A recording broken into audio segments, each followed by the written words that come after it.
먼저 하나님 말씀 사도행전 13장 21절 22절 말씀 함께 읽겠습니다. 그 후에 그들이 왕을 구하거늘 하나님이 베냐민 지파 사람 기스의 아들 사울을 40년간 주셨다가 패하시고 다윗을 왕으로 세우시고 증언하여 이르시되 내가 이새의 아들 다윗을 만나니 내 마음에 맞는 사람이라 내 뜻을 다 이루리라 하시더니. 지난 주간 월요일부터 수요일까지 3일 동안 예수도노단 한국 대표를 역임하셨죠. 또 동아시아 대표까지 역임하신 우리 홍성곤 목사님 모시고 3일 동안 제자도와 영적 리더십이라는 제목으로 집회를 했습니다. 이 세미나의 전체 주제는 하나님이 찾으시는 사람이었습니다. 오늘 말씀의 제목과 동일한데 또 본문도 동일합니다. 늘 우리가 집회를 끝나면은 그 말씀, 은혜 받은 말씀을 잊지 않기 위해서 되새기는 차원에서 그 부분에 대해서 다시 한번 언급을 합니다. 저도 개인적으로 많은 은혜가 됐었습니다. 제가 홍성호 목사님을 전에는 책으로만 알았고 소문으로만 들었는데 이번에 이렇게 함께 주임님께 오셔서 말씀을 들으면서 느낀 것이 있어요. 정말 큰 나무신 것 같다라는 느낌이 들었습니다. 그러니까 많은 사람들이 거할 수 있는 그 그늘에 거할 수 있는 큰 하나님 나라의 기둥과 같은 분이라는 것을 느꼈습니다. 혹 참석하지 못한 분들이 있다면은 강력하게 추천합니다. 반드시 꼭 기필코 확실히 분명하게 사모함으로 말씀을 들으시기 바랍니다. 제가 온갖 수단을 다 발휘해서 다 여러분 볼 수 있도록 다 이렇게 열어놨어요. 제가 교단의 그 목사님들에게도 소개를 했는데 어제 어느 목사님이 저한테 오후쯤 돼서 연락이 왔어요. 목사님 너무 감사하다고, 너무 고맙다고. 실은 이제 그런 내용들을 올리면 그냥 그런가 하고 그냥 지나쳤는데 금요기도회 끝나고 한번 이렇게 클릭해서 보셨대요. 근데 이 목사님은 그 앞전에 전임자인 오대 목사님은 아시는데 연세가 드셨기에 홍성호 목사님은 잘 모르시더라고요. 그래서 그걸 들었는데 집에 못 가셨대요. 집에 안 가시고 그냥 교회에 머물러 가지고 아침밥 해 드시면서 그 6편의 강의를 다 들으셨대요. 그래서 어떻게 이렇게 귀한 목사님을 이렇게 모셔가지고 말씀을 전해줬냐 하면서 저에게 너무너무 고맙다고 이렇게 감사를 하셨습니다. 저도 개인적으로 굉장히 은혜 받은 시간이었고요. 제 심령에 와닿는 그런 말씀을 전해주는 귀한 시간을 가졌습니다. 오늘은 이제 제 버전으로 하나님이 찾으시는 사람이라는 동일한 제목으로 말씀을 전해드립니다. 첫째 날 홍성호 목사님이 믿음에 관한 이야기를 하셨어요. 첫째 날 2번의 강의를 통해서 믿음에 관해서 말씀하셨습니다. 그래서 오늘 여러분에게 먼저 믿음에 관한 이야기를 말씀드리고자 합니다. 여러분 스스로 생각하기를 나는 믿음이 있다라고 생각하십니까? 아니면 옆에 분들 아니면 내 가족이 믿음이 있다라고 생각하십니까? 어떤 기준 갖고 무엇 때문에 믿음이 있다고 생각하십니까? 여러분 믿음은 내가 믿음이 있다고 스스로 생각해서 믿음이 있는 게 아니죠. 반드시 믿음은 증명돼야 돼요. 저 사람이 믿음이 있다는 것은 다른 사람이 보고 믿음이 있는 사람이다. 또 하나님께서 보시고 이 사람은 믿음의 사람이다라는 것들이 증명되어야 한다는 것입니다. 자, 그런데 그것이 언제 어떻게 증명될 수가 있습니까? 홍성호 목사님이 그 답을 이렇게 제시하셨습니다. 믿음은 인생의 풍랑을 만났을 때 그 풍랑 가운데 그것을 대하는 반응을 보고 믿음을 확인할 수가 있다고 말씀하셨습니다. 믿음이 있는 사람은 풍랑에 흔들리지 않습니다. 요동치지 않습니다. 믿음으로 반응합니다. 주님을 신뢰하고 주님의 일하심을 기대합니다. 그런 사람이 믿음의 사람입니다. 자, 그런데 그 믿음의 근거는 하나님 말씀이어야 돼요. 무조건 덮어놓고 믿는 거 믿음 아닙니다. 감정대로 믿는 것 믿음 아닙니다. 믿음은 근거가 있어야 되는데 그것이 하나님의 말씀이라는 것입니다. 그렇기 때문에 여러분이 믿음이 필요합니까? 믿음의 사람이 되고 싶으니까 그럼 하나님의 말씀을 읽으셔야 돼요. 로마서 10장 17절입니다. 그러므로 믿음은 들음에서 나며 들음은 그리스도의 말씀으로 말미암느니라. 믿음이 필요할 때는 반드시 하나님 말씀을 들어야 되는 전제가 있어야 된다는 것입니다. 그리고 그 다음으로 해야 될 것이 그 하나님 말씀, 들은 말씀을 마음에 새겨야 돼요. 듣는 것을 그치는 것이 아니라 마음에 새기고 더 중요한 것이 말씀을 삶으로 살아내야 된다는 것입니다. 듣는 것을 그치는 것이 아니라 살아가야 한다는 것입니다. 다시 말해서 말씀대로 순종하는 삶을 살아야 한다는 것입니다. 마태복음 7장 24절 25절에서 예수님께서 이렇게 말씀하셨어요. 그러므로 누구든지 나의 이 말을 듣고 행하는 자는 그 집을 반석 위에 지은 지혜로운 사람 같으니 비가 내리고 창수가 나고 바람이 불어 그 집에 부딪히되 무너지지 아니하나니 이는 주초를 반석 위에 놓은 까닭이요. 여러분 분명히 이렇게 말씀하셨어요. 나의 이 말, 직접적으로는 산상수훈을 가리키는 것이고요. 우리가 더 확대하면 하나님의 모든 말씀을 가리킵니다. 믿음이라는 것은 하나님의 말씀을 듣고 행할 때 그것이 견고한 반석 위에 서가는 것입니다. 그래서 그런 사람만이 흔들리지가 않아요. 그러니까 말씀은 삶으로 경험돼야 돼요. 듣는 것으로 풍문으로 듣는 것 끝나면 안 됩니다. 반드시 내 마음속에서 한번 이 말씀이 소화되는 경험, 몸으로 겪어내는 경험이 있어야 한다는 것입니다. 그러므로 첫날 강의의 결론은 이거예요. 말씀에 근거한 믿음이 진짜 믿음이에요. 말씀이 없는 믿음은 가짜 믿음입니다. 믿음이 있는 사람은 어떠한 시험이 닥쳐온지 할지라도 결탄코 흔들리거나 요동하거나 넘어지지 않는다. 자, 이것이 하루 동안에 하신 말씀의 핵심 중에 핵심입니다. 둘째 날과 셋째 날은 같은 주제로 말씀하셨는데 하나님이 찾으시는 사람입니다. 곧 하나님께서 찾으시는 사람은 과연 누구인가에 관한 이야기를 나누셨어요. 오늘 제가 선택한 본문이 바로 그 주제고 그 본문입니다. 아까도 읽어드렸지만은 이 말씀이 이렇게 전달된, 이렇게 선포된 배경이 있습니다. 사도 바울이 제1차 전도 여행을 떠납니다. 그 전도 여행의 기록이 사도행전 13장과 14장에 나와 있는데 전도 여행 중에서 비시디아 안독이라는 도시를 방문하게 됩니다. 여러분 혹시 안디옥이라는 도시를 아시죠? 어디에 있습니까? 여러분 알고 있는 안디옥은 수리아에 있어요. 수리아의 안디옥. 최초로 믿는 자들이 크리스찬이라는 이름을 얻게 된 곳. 초대교회 중에서 예루살렘 교회와 함께 가장 중요한 것이 안디옥입니다. 근데 이 안디옥이라는 이 지명이 수리아만 있는 게 아니라 그 당시에 소아시아 여러 곳에 안디옥이라는 지명이 많이 있었어요. 원래 이 안디옥이라는 지명이 유래는 안티오코스라는 그런 유명한 장군이 있습니다. 그 사람의 이름을 기리기 위해서 그 지방마다 안디옥이라는 이름이 있습니다. 그래서 비시디아라는 지방에도 안디옥이라고 있습니다. 주인주의교회도 안디옥이 있는 거 아시죠? 어디 계세요? 조기 계시네요. 안디옥 권사님. 그래서 사도 바울은 이 비시디아의 안디옥에 어느 날 방문을 했고요. 그리고 그곳에 안식일 날 회당에 들어가 유대인들에게 복음을 전합니다. 사도 바울이 여러분 보통 이방인의 사도로 알고 있는데 사도 바울은 이방인의 사도에 앞서서 유대인의 사도이기도 합니다. 그래서 어느 도시를 방문하든 간에 제일 먼저 하는 것이 회당을 방문해요. 회당에 유대인들이 모여 있잖아요. 그래서 유대인에게 먼저 복음을 전하고 그 다음 순서로 이방인에게도 복음을 전합니다.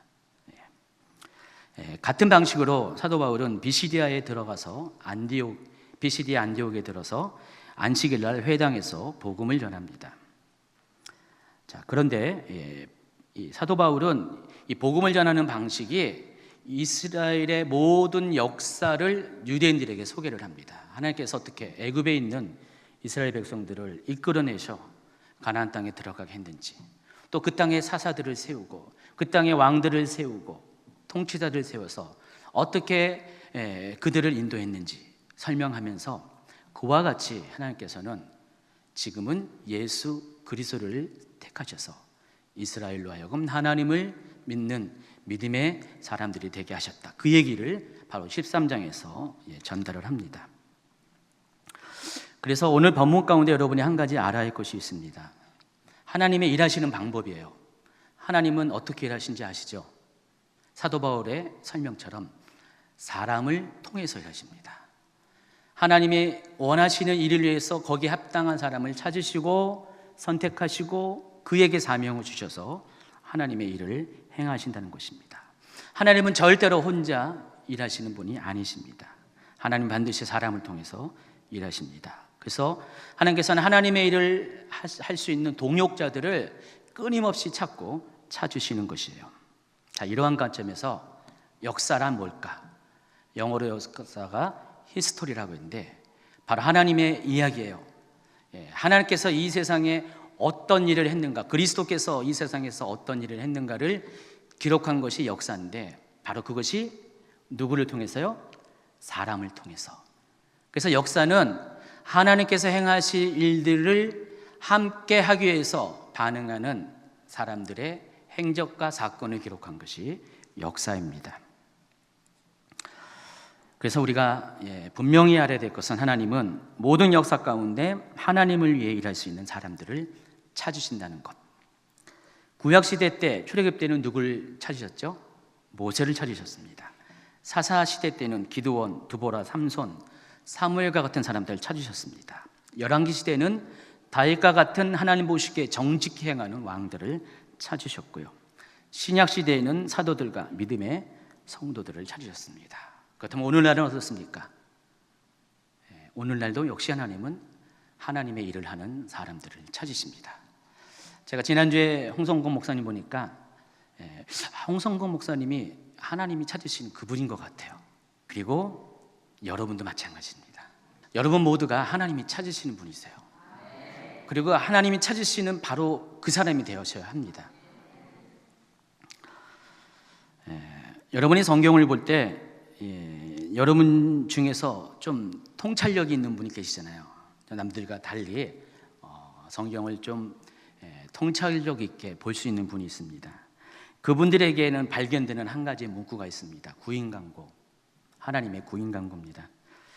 여러분, 하나님은 하나님을 위해 일할 수 있는 그 사람을 찾으세요. 구인강고를 성경을 통해서 이렇게 하셨어요. 어디에 있을까요? 여러 곳에 있는데 그중에서 대표적인 게 이사야 6장 8절입니다. 한번 읽어볼까요? 어떻게 하나님이 구인강고를 내셨는지. 내가 또 주의 목소리를 들으니 주께서 이르시되 내가 누구를 보내며 누가 우리를 위하여 갈꼬.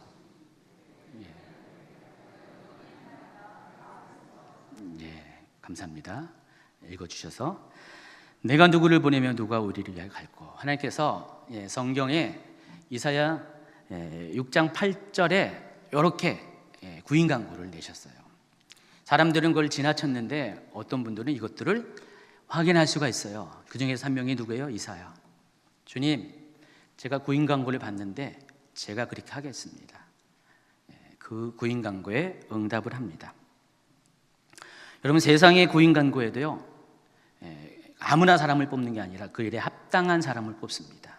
이러한 조건을 가지고 이러한 일을 하는 사람을 모집합니다 라고 합니다.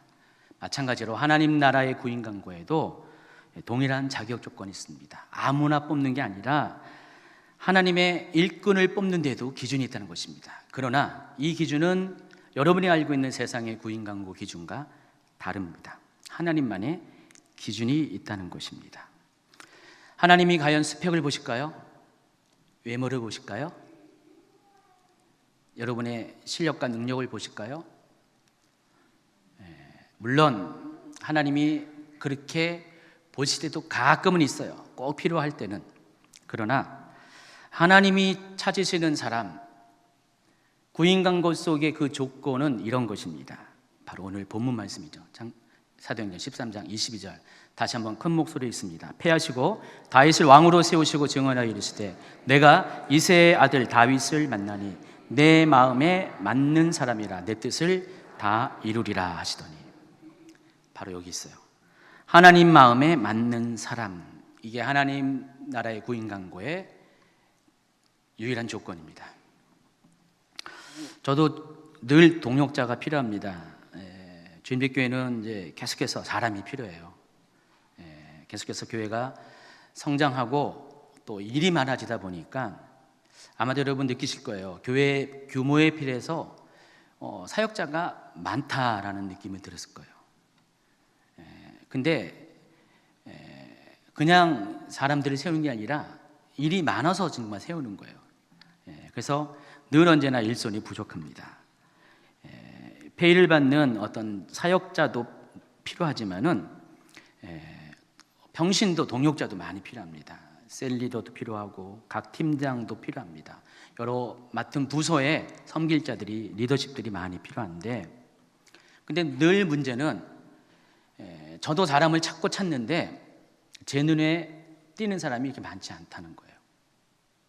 물론 여러분이 다 부족하다는 뜻이 아니에요. 솔직히 저보다 나은 분이 굉장히 많이 계세요. 제가 송구할 정도로 훌륭한 영성을 가진 분들이, 머리가 조아릴 분들이 많이 있습니다. 제가 감히 따라가지 못한 분이 많이 있어요. 제가 겸손해서 그런 거 아니에요. 실제로 그런 분들이 많이 있다니까요. 그래서 저는 항상 이렇게 좋은 성도들 보내주신 거 너무나 하나님께 감사하는 마음을 갖습니다. 그런데 문제는 제가 일을 위해서 사람을 택할 때 그 일에 100% 맞는 사람이 없어요. 제 마음에 맞는 사람이 아쉽게도 많지 않다는 것입니다. 그러나 그럼에도 불구하고 사람은 세워져야 돼요. 일을 해야 된다는 것입니다. 그래서 제 나름대로 어떤 기준을 가지고 사람을 뽑고 세우는데 바로 그것이 뭔지 아십니까? 가능성이에요. 제가 사람을 선택하는 기준은 가능성입니다. 지금은 부족하고 지금은 아무것도 드러나는 것이 없다 할지라도 언젠가는 성장하면은 그렇게 되어질 수 있는, 제가 원하는 기준에 이를 수 있는 가능성이 있는 사람을 보고 그 사람을 택해서 뽑습니다. 솔직히 지금 우리 교회에서 하는 모든 각 파트의 일들, 사역자들이 하는 것을 말합니다. 예전에는요, 제가 다 했어요. 제가 좀 멀티를 좋아하고요. 집에서도 이 멀티탭도 많이 있습니다.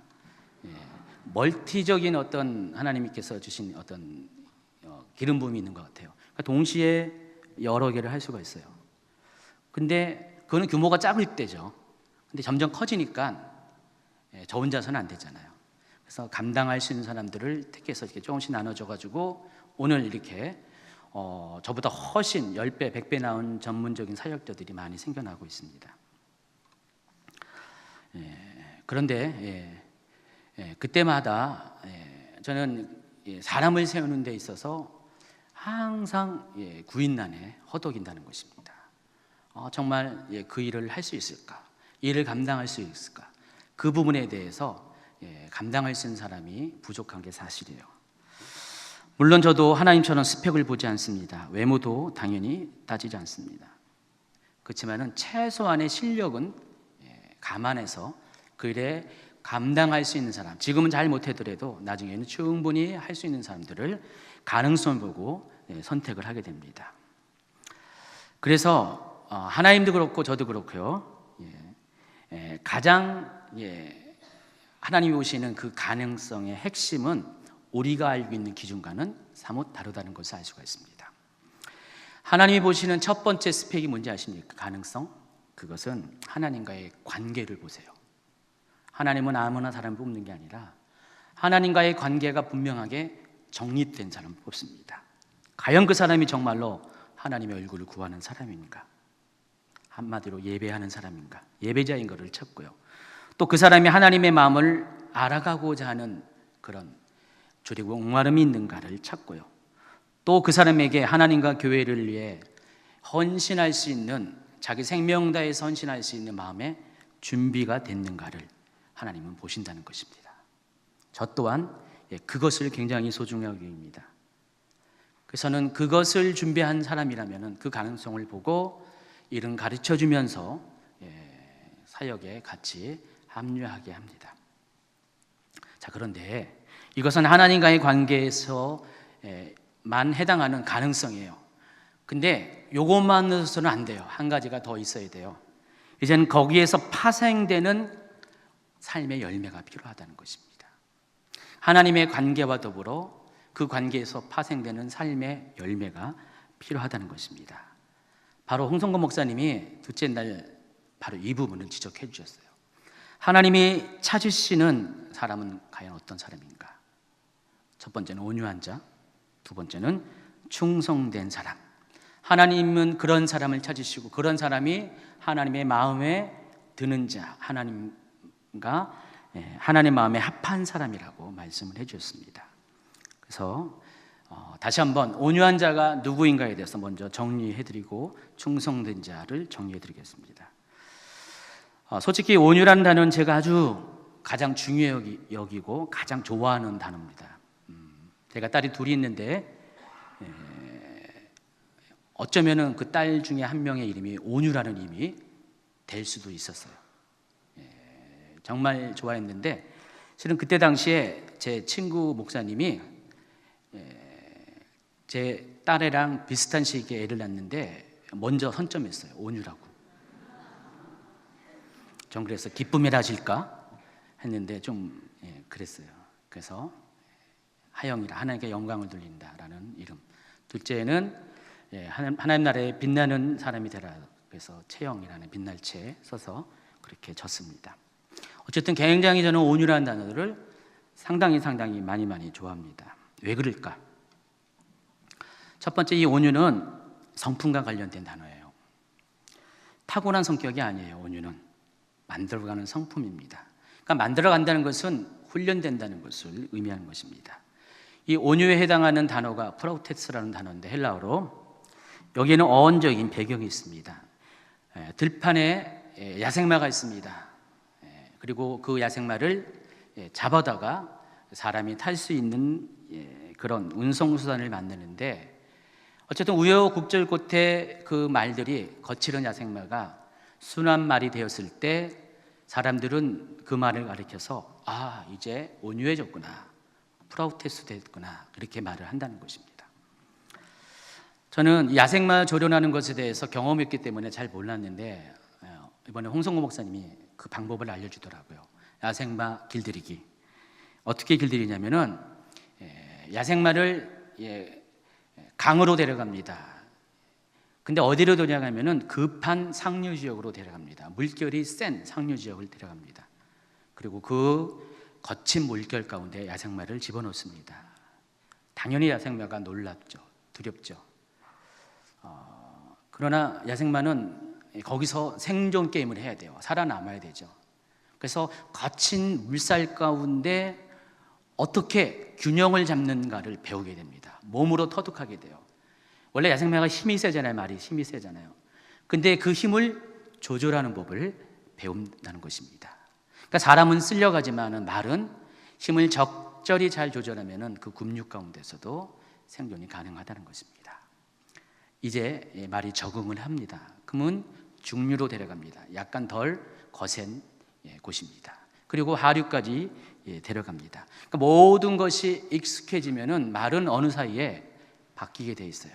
그러니까 모든 상황 가운데, 모든 환경 가운데 조절하고 균형을 이룰 수 있는 그런 방법을 몸으로 터득하게 된다는 것입니다. 자, 그런 말에게 사람을 태우면은 말은 더 이상 자기 등 위에 탄 무언가에 대한 이질감을 느끼지 않고 균형을 잡고 또 아주 미세하게 안정적으로 사람을 태울 수 있는 순한 말이 된다는 것입니다. 이것이 야생마를 조련하는 기술입니다. 온유라는 것은 어떤 것이죠? 바로 그거예요. 야생마와 같은 여러분들, 본능에 충실한 여러분들, 성격대로 사는 여러분들을 자기 스스로 힘을 조절하고 성격을 조절하고 감정을 조절해서 하나님 앞에 쓰임받을 수 있는 사람으로 되어질 때 이러한 사람을 가리켜서 온유라고 말하는 것입니다. 성경에는 온유한 사람에 대한 많은 예들이 나옵니다. 그 중에 하나가 요셉이고요, 모세입니다. 그리고 오늘 본문에서는 다윗을 온유한 자로 소개합니다. 홍 목사님께서 이 다윗의 온유함에 대해서 이렇게 설명해 주셨어요. 다윗은 두 가지의 다른 면이 있다 그랬습니다. 겉으로 보여지는 그 모습은 굉장히 부드러워요. 따뜻한 사람이에요. 겸손한 사람이라는 것입니다. 자기가 받는 굴욕에 대해서 항거하지 않고요, 참아내는 사람이라고 말씀했습니다. 그러나 하나님에 대해서는 어떻게 반응하다 그랬죠? 하나님을 모욕하고 하나님을 욕하는 사람들에 대해서 분노할 줄 아는 사람, 불의에 대해서 항거할 줄 아는 사람, 하나님의 공의를 지켜나가고자 하는 사람. 온유는 바로 이 두 가지가 동시에 있는 사람이 온유라고 말씀하셨어요. 마치 우리 한자에 보면은 외유 내강이라고 하죠. 겉은 부드러우나 그 내면은 강한 성품을 가진 것, 그게 온유라는 것입니다.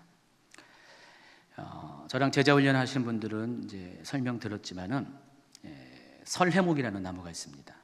이 설해목은 뭐냐면은 겨울에 눈이 많이 올 때 뒷동산에 올라가면은 그 큰 나무 밑에 부러져서 떨어진 나뭇가지들이 많이 있는데 그것을 가리켜 설해목이라고 부릅니다. 왜 설해목이냐면은 눈이 많이 오는 시즌에 나무 가지들이 나무에 붙어 있다가 눈이 그 가지 위에 쌓이게 되잖아요. 어떤 가지는 그 눈 무게를 피하기 위해서 스스로 휘어져요.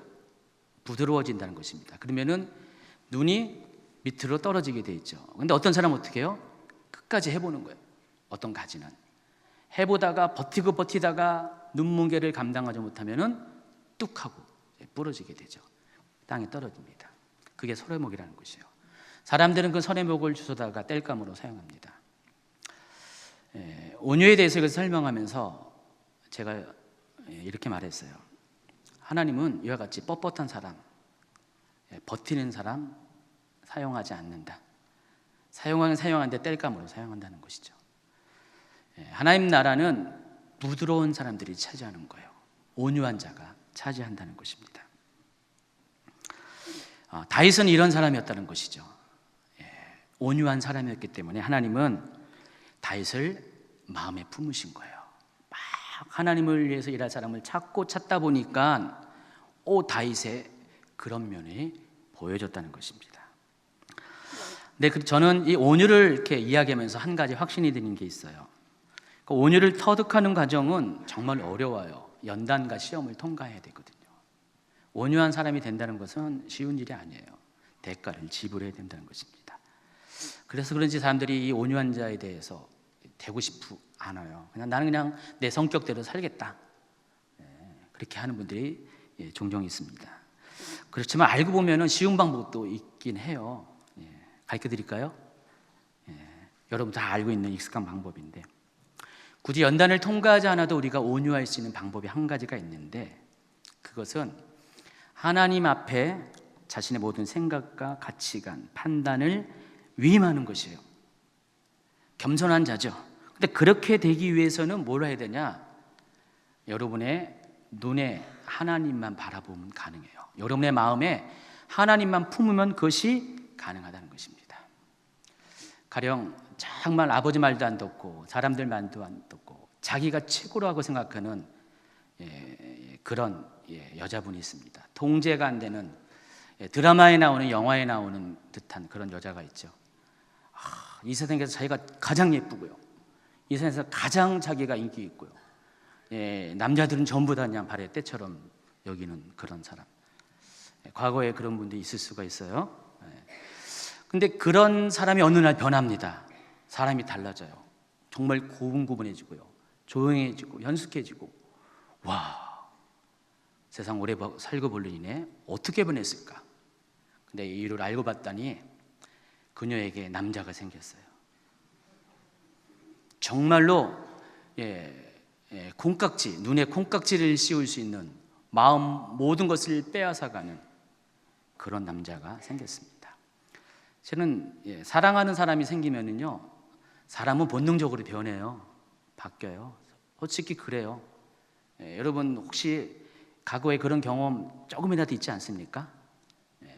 사랑은 사람을 바꿉니다. 변하게 합니다. 사랑하는 그것 때문에 그 사람이 원하는 쪽으로 내가 변하게 된다는 것입니다. 나도 잘 몰라요. 내가 이렇게 변했는지도 몰라요. 근데 사랑하다 보면은 사람이 이렇게 바뀌게 한다는 것입니다. 바로 그런 순간에 어느 사람이 딱 보면 와, 온유해졌다 라고 생각할 수가 있다는 것입니다. 근데 그런 것은 약점이 있어요. 사랑이 식으면 어떻게 돼요? 원위치 돼요. 원위치. 여러분이 그렇잖아요. 전에는 정말 하나님과 깊은 사랑을 할 때는 온유한 자가 되었었는데 하나님과 좀 소원해지면 어떻게 돼요? 여러분이 속에 있는 성격이 다시 근질근질했다 하면서 다시 튀어나옵니다. 그래서 우리는 정도를 걸어야 돼요. 온유해지기 위해서는 대가를 치러야 됩니다. 고난을 겪어내야 됩니다. 연단을 겪어내야 된다는 것입니다. 어쨌든 하나님은 일단은 이 온유는 성격보다는 성품과 관련되어 있지만 그래도 성격적으로 온유한 사람이 있잖아요. 처음부터 시작부터 온유한 사람에게는 연단이 적어요. 근데 온유하지 못한 사람, 온유의 반대가 뭐죠? 강팍인데 완악, 강팍한 사람은 연단이 많아요. 그래서 하나님은 여러분의 고집을 꺾기 위해서 여러분을 하여금 하나님이 찾으시는 그 사람이 되기 위해서 때로는 연단과 시험을 허락한다는 것들을 꼭 잊지 마시기 바랍니다. 누구 원망할 게 아니에요. 여러분 탓이에요. 그리고 여러분을 세우려는 하나님의 그 사랑이 그렇게 여러분을 그 연단 가운데 이끌게 하신다는 것입니다. 이제 하나님이 찾으시는 두 번째 성품에 대해서 이야기합니다. 충성입니다. 하나님의 사람의 명백한 특징이 있습니다. 그것은 하나님의 뜻을 따라 살려고 한다는 것입니다. 그리고 말이 앞서는 것이 아니라 행동으로 믿음을 증명한 사람입니다. 결과에 대해서 모든 영광을 하나님께 돌리고 자신은 드러내지 않는 겸손한 사람입니다. 또 만약에 최선을 다했지만 실패한다 할지라도 절망하지 않고 오히려 그것조차도 감사할 줄 아는 사람입니다. 어떻게 이것이 가능하냐면은 실은 하나님의 관계가 튼튼하기 때문에 그래요. 그래서 하나님과의 관계가 튼튼한 사람은 교만하지 않고요, 실망하지 않습니다. 제가 동역자를 세우는 기준에 대해서 이미 소개했습니다. 제가 제일 먼저 보는 가능성은 하나님과의 관계예요. 그러나 그것은 시작이고요. 어쨌든 간에 계속 성장해야 돼요, 사람은요. 그리스도의 장성한 분량에까지 이르러야지 교회를 온전케 하기 때문에 하나님은 여러분 모두가 성장한 자가 되길 바라요. 완전한 자가 되길 바랍니다. 그리스도를 믿는 것과 아는 것에 하나가 되는 사람이 되기를 원합니다. 그래서 여러분은 결국은 성품적으로 온유한 자가 되어야 한다는 것입니다. 온유는 성품이라고 그랬죠. 근데 이 충성은 하나님의 사람의 능력을 말하는 것입니다. 하나님의 사람은 그 능력을 무엇으로 보여줘야 되냐면은 충성으로 보여줘야 된다는 것입니다. 충성에는 이런 뜻이 있어요. 하나님 앞에서. 충성은 사람 앞에서의 충성이 아니라 하나님 앞에서의 충성을 말하는 것입니다. 사람 가운데서도요, 사람을 뽑을 때도 충성된 사람을 선택해요. 만약에 직장에서 상사가 있는데 혹시 여러분이 상사가 볼 때만 열심히 일하고 보지 않을 때는 그렇지 않은 사람이 있습니까? 자, 그런 사람은 충성된 사람이 아니죠. 또 처음에는 열심히 일하다가 시간이 가면 갈수록 게을러진 사람이 있어요. 충성된 사람이 아닙니다. 자기가 좋아하는 것은 최선을 다하지만은 자기가 싫어하는 일은 최선을 다하지 않은 사람이 있습니다. 충성된 사람이 아닙니다. 그러니까 충성된 사람은 자기 뜻대로 자기 원하는 것을 행하는 것이 아니라 자기를 선택하여 택해서 그 위에 세워준 바로 그 권위자를 위해서 그분의 뜻을 따르는 것이 충성된 사람이라는 것입니다. 그래서 충성은 어떤 때나 어떤 상황일지라도 비록 자기의 뜻과 맞지 않더라도 나를 세운 사람을 위해서 최선을 다하는 것이 충성입니다. 사람에게도 그런데 하나님 앞에서는 더할 나위가 없습니다. 많은 사람들이 그렇게 출발해요. 하나님 앞에 충성됨으로 출발해요. 처음에는 열심히 하고요, 최선을 다해서 하는 것 같은데 어느 순간에 용두사미가 됩니다. 왜 그런지 아세요? 하나님과 사역 가운데 뭐가 껴있어서 그래요. 중간에 바로 나예요. 내가 껴있기 때문에 충성을 잃어버린다는 것입니다. 내 생각, 내 취향, 내 기분, 내 선택, 자, 모든 것이 내가 기준이 되면은 그 사람은 절대로 충성된 사람이 될 수가 없다는 것입니다. 여러분, 마태복음 25장에는 달란트 비유가 있는데, 마태복음 25장은 24장과 더불어서 마지막 때 종말에 관한 메시지입니다. 자, 그런데 14, 15절에 이런 말씀이 있습니다. 또 어떤 사람이 타국에 갈 때 그 종들을 불러 자기 소유를 맡긴 것 같으니 각각 그 재능대로 한 사람에게는 금 5달란트를, 한 사람에게는 그 2달란트를, 한 사람에게는 1달란트를 주고 떠났더니, 여기는 세 사람의 종이 소개됩니다. 1달란트 받은 자, 2달란트 받은 자, 5달란트를 받은 자입니다. 세 명의 이야기를 하는 것 같지만 궁극적으로는 두 종류의 사람을 말하는 거예요. 첫 번째는 충성된 사람, 두 번째는 충성되지 못한 사람이라는 것입니다. 충성된 사람은 뭐죠? 달란트를 받아서 그것을 남기운 자, 이자가 아니죠. 벌어서 그것을 이용해서 소득을 얻게 한 자. 그러나 충성되지 못한 사람은 그것을 땅에 묻어둔 자입니다. 자, 그런데 왜 충성을 했고 왜 충성하지 못했을까요? 2달란트 받은 자와 5달란트 받은 자는 충성한 이유가 다른 것이 아닙니다. 그것을 남기는 것이 맡기신 주인에 대한 순종이라고 생각했기 때문에 그래요. 그러니까 주인이 그것을 원했기 때문에 그 뜻을 수행하는 과정에 내가 없는 거예요. 그냥 주인의 뜻에 따른 것입니다. 그러나 1달란트 받은 사람은 그 과정 가운데 자기의 생각이 있었어요. 어떤 생각을 했냐면은, 혹시나 내가 이거 가지고 장사를 했는데 장사를 잘못해가지고 상황을 잘못 만나가지고 본전을 까먹으면 어떻게 될까? 그렇다면은 혹시 이것 때문에 주인이 나를 징계를 주는 것이 아닐까 두려워했다는 것입니다. 여러분, 한 가지 추측을 해봅시다. 만약에 그 종들이 주인이 맡긴 달란트를 가지고 장사를 하다가 아쉽게도 결과적으로는 그 투자한 것을 잃게 되었을 때 과연 주인은 어떻게 반응했을까? 이것을 하나님한테 대응을 해보세요. 하나님이라면 어떻게 하셨을까? 어떻게 하셨을 것 같아요? 결과를 보고 하나님께서는 그를 징계했을까요? 저도 그러지 않거든요. 저는 결과보다는 동기를 중요하고요, 과정을 중요합니다. 그래서 그 사람이 잘못했다 할지라도 정말로 최선을 다했는가, 그 과정 가운데서 거짓이 없고 정직하게 했는가, 성실함으로 했는가, 진실함으로 했는가를 보게 됩니다. 근데 거기에 합격이 되면은 실패한 결과에 대해서는 뭐라고 하지 않습니다. 여러분이 자녀를 양육할 때도 그러잖아요. 늘 언제나 결과보다는 과정을 중요합니다. 겉으로 드러난 것보다는 동기를 중요합니다. 하나님도 마찬가지예요. 그 어느 누구보다 하나님은 사람의 중심을 보시는 분이시고 결과보다는 최선을 다했는가 그 과정을 보시는 분이기 때문에 설령 그 1달란트를 잃어버렸다 할지라도 하나님께서는 그 사람이 최선을 다한 것이었다면 결단코 그에게 심판하지 않는다는 것입니다. 충성됨의 기준은 바로 여기 있는 거예요.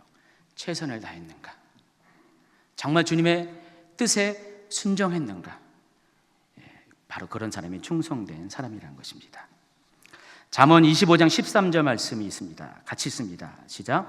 충성된 사자는 그를 보낸 이에게 마치 추수하는 날의 얼음 냉수 같아서 능히 그 주인의 말씀을 시원하게 하느니라. 홍성호 목사님이 이 구절도 소개해 줬는데 가만히 보니까 이게 여러분 누구 기도할 때 많이 들은 멘트 같지 않아요?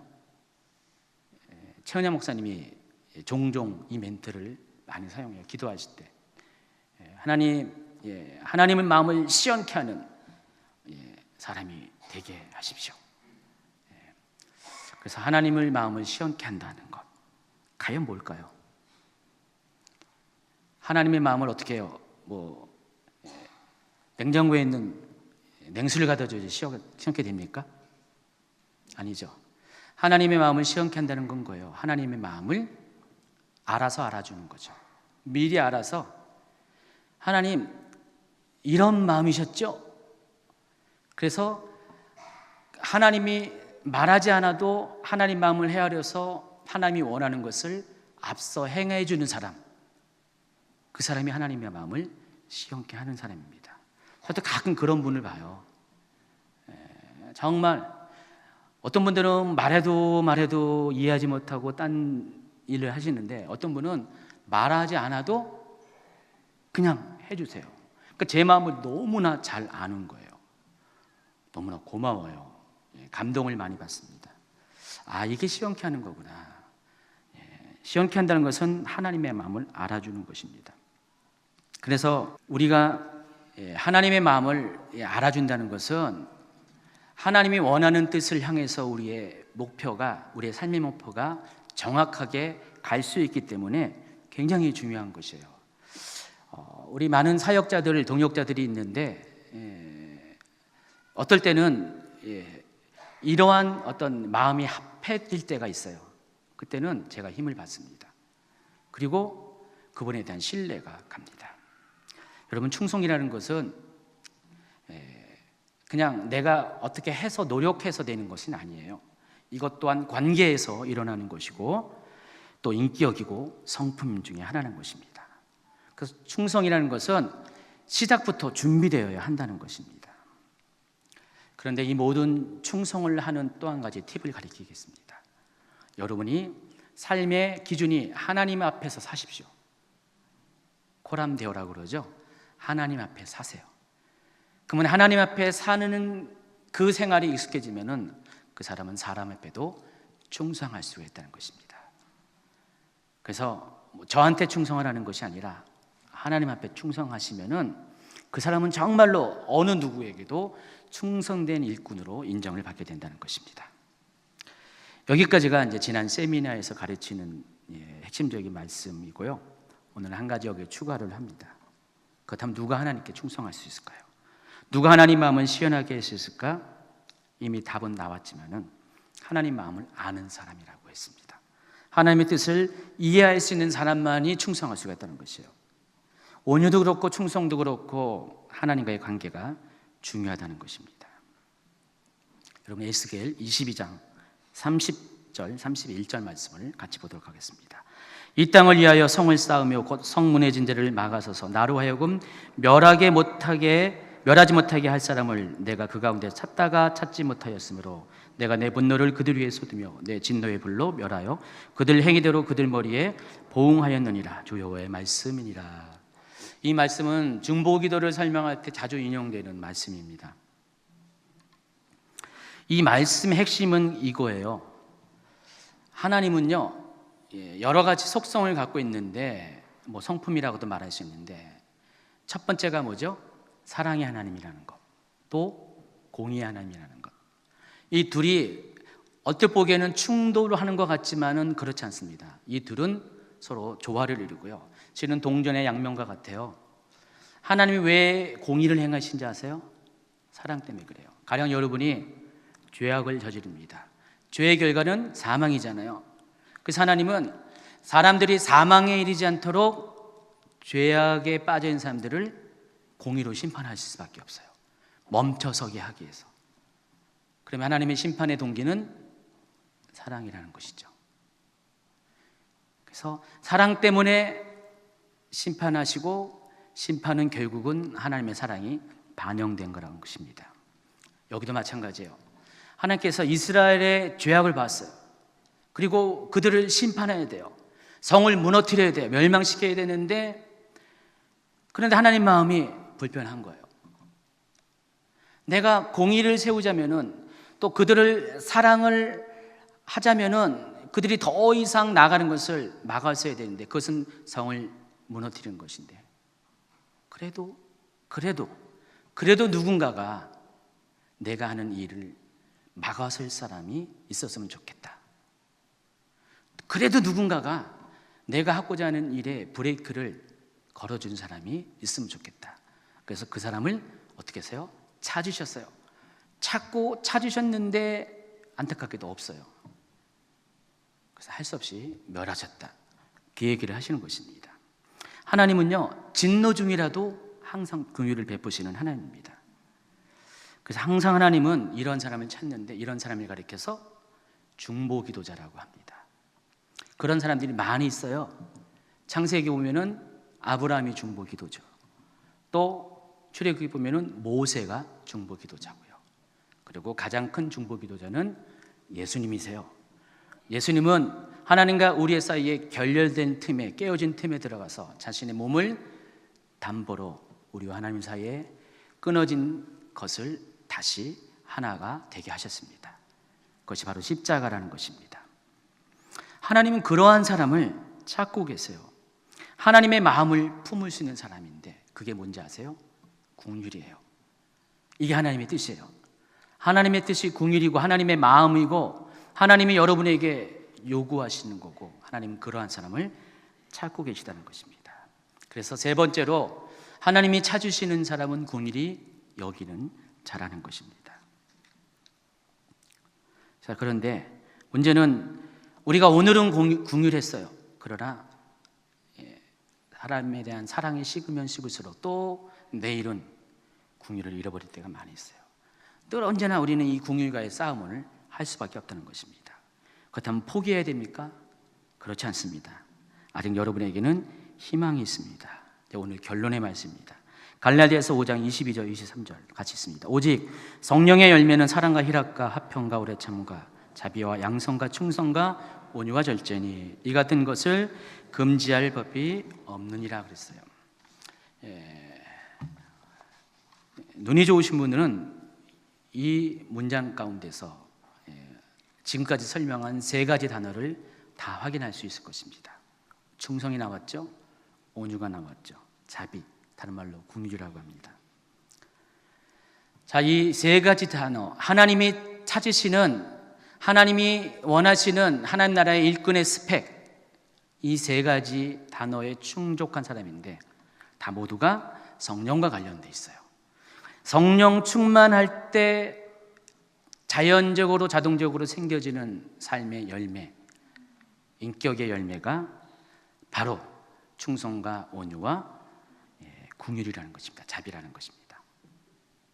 그래서 여러분, 온유한 자가 되기 위해서는 우리는 시험과 연단을 통과해야 되지만은 그보다 더 좋은 길이 있습니다.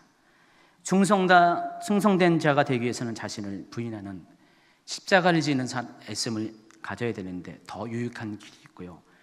긍휼을 느끼기 위해서, 하나님의 마음을 알기 위해서 수없이 많이 기도하고 또 하나님께 나아가는 그런 예배자의 삶을 사는 것보다 더 쉬운 길이 여기에 있다는 것입니다. 자, 여러분이 성령으로 충만한 삶을 살면 됩니다. 성령님을 여러분의 산에서 떠나보내지 마시기 바랍니다. 하나님께서는 여러분을 하나님의 성전 삼으셨어요. 하나님의 영, 곧 성령이 거하는 거룩한 성전을 삼으셨는데, 여러분의 마음과 육체 가운데도 동일하게 하나님의 임재를 떠나보내지 않으시면은 여러분이 그다지 노력하지 않아도 여러분은 온유한 자가 될 수 있고 충성된 자가 될 수 있고 긍휼히 여긴 자가 될 수가 있다는 것입니다. 가능할까요? 가능합니다. 다윗은 시편 51편에서 이런 고백을 합니다.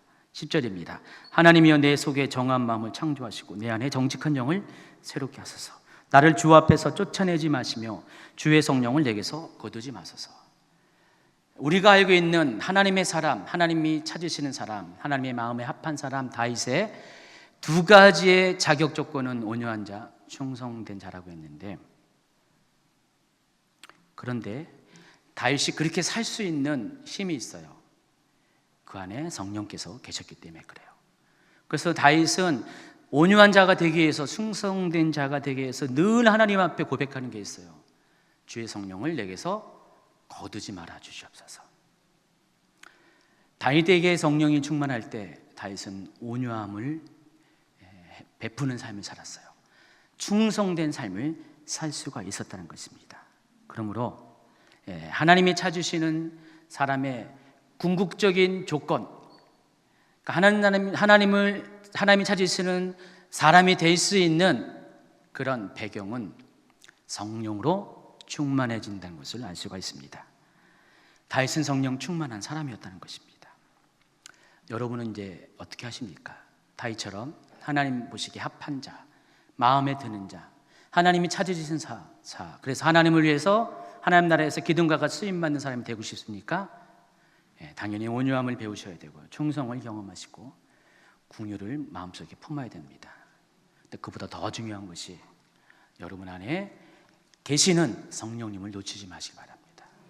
성령님은 여러분 하여금 그 길을 보여주실 것이고 인도해 주시고 그렇게 살아갈 수 있는 힘을 주실 것입니다.